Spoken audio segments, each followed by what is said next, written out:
Rabbi shrah li sadri wa yassir li amri wahlul 'uqdatam min lisani yafqahu qawli.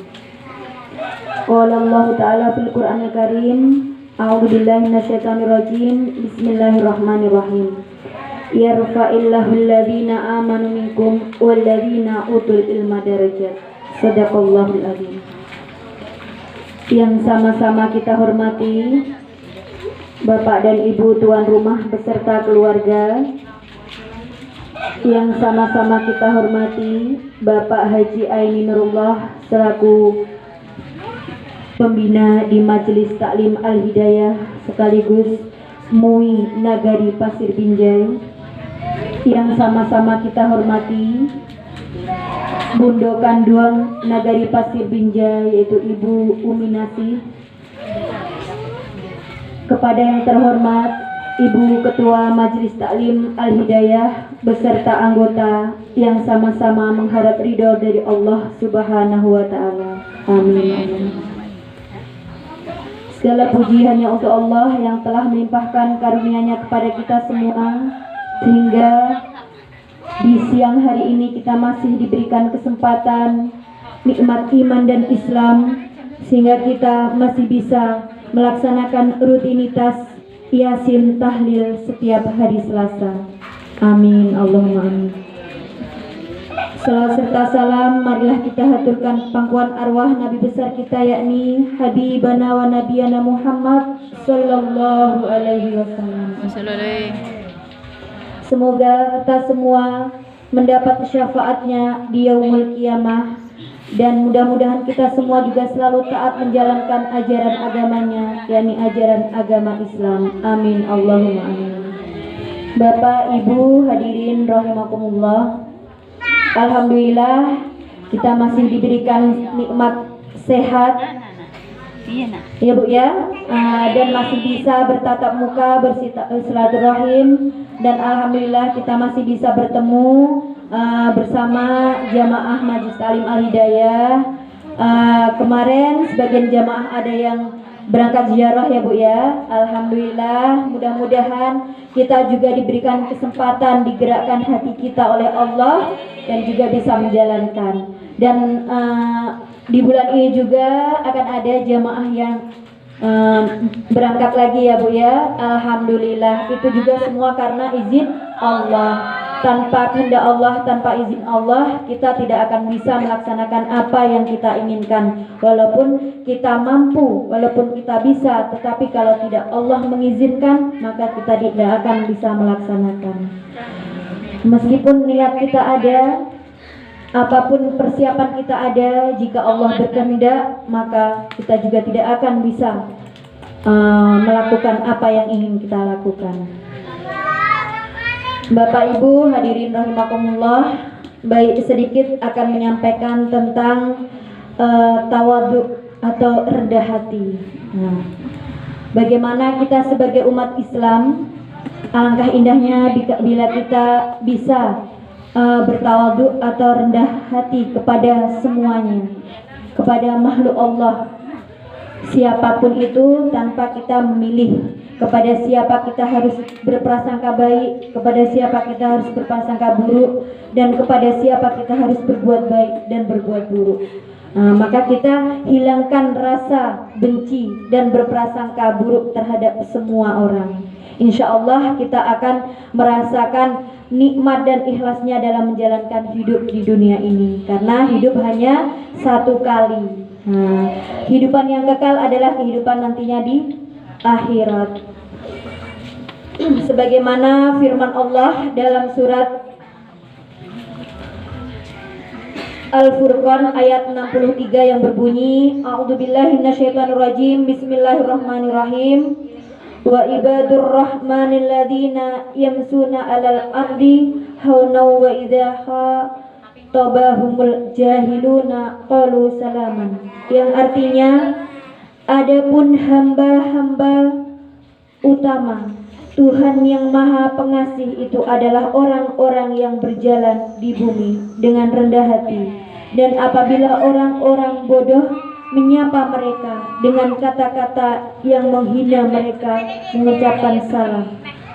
Quran surat Al-Furqan ayat 63. Nah, sebagaimana firman Allah, apapun prasangka manusia, bagaimanapun sikap kepada kita, buruk pun kita harus menerimanya dan menjawabnya dengan ucapan selamat, salam. Jangan keburukan dibalas dengan keburukan. Menjadi pribadi yang tawadu dan rendah hati.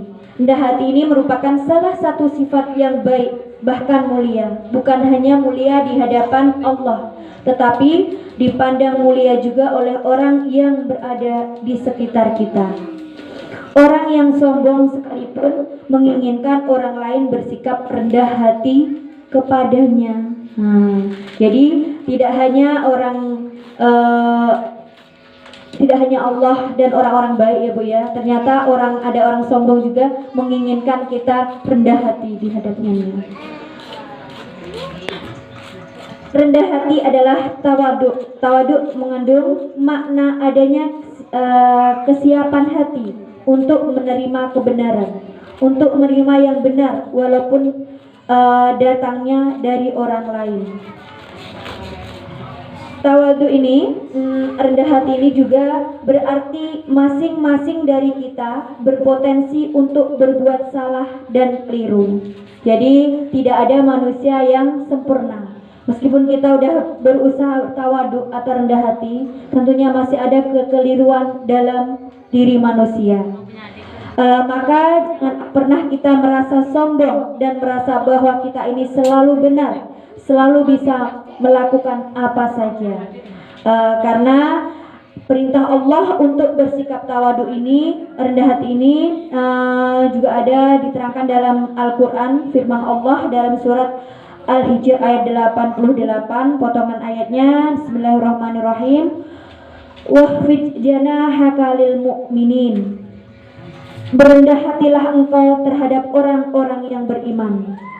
Nah, jadi ayat ini memerintahkan kepada kita untuk bersikap rendah hati, berkata-kata lembut, menyayangi dan berbuat kebaikan kepada orang lain. Nah, jika Rasulullah Shallallahu Alaihi Wasallam sebagai manusia yang sempurna, yang akhlaknya sangat terpuji, masih diperintahkan oleh Allah untuk bersikap rendah hati atau tawadu. Tentu kita sebagai manusia bisa lebih perlu lagi untuk bertawadu terhadap orang lain. Sementara Rasulullah aja sebagai suri teladan bagi kita semua, contoh bagi kita semua, itu masih suruh Allah untuk bersikap rendah hati. Bagaimana dengan kita yang sebagai manusia biasa ya Bu ya? Tentunya kita sudah dibekali ilmu, iman, takwa, maka kitalah yang harus menjalankannya sebagaimana yang telah ditetapkan oleh Allah. Sebagaimana kita umat muslim tentunya harus menjauhi segala larangannya dan menjalankan semua perintahnya. Amin. Mudah-mudahan kita semua bisa melaksanakan apa yang sebagai umat muslim kita harus jalankan. Hadirin rahimakumullah, karena kita harus meyakini bahwa sesungguhnya yang terbaik di sisi Allah Subhanahu wa Ta'ala itu adalah di akhirat kelak. Hal demikian tentu saja tidak berada dalam jangkauan kita sebagai manusia biasa. Oleh karena itu sangat penting bagi kita untuk bersikap tawadu dalam kehidupan ini. Karena orang yang rendah hati adalah hamba Allah yang paling utama. Sebagaimana tadi telah saya bacakan firman Allah yang terdapat dalam surat Al-Furqan ayat 63. Di sini orang yang tawadu, rendah hati ini, bahkan jika ada orang yang menasihati dengan kata-kata yang justru tidak membuatnya nyaman, orang tersebut tetaplah menjawab dengan keselamatan. Ada kalanya kita berbincang, bersilaturahim, baik sesama keluarga, tetangga, karib kerabat kita. Tentunya kita tidak luput dari kesalahan, tidak luput dari penyampaian kita itu tidak mungkin ada yang benar semua. Ada kadang-kadang itu terasa menyinggung hati kita, tetapi kita harus tetap mengucap salam, kata-kata yang baik ya Bu.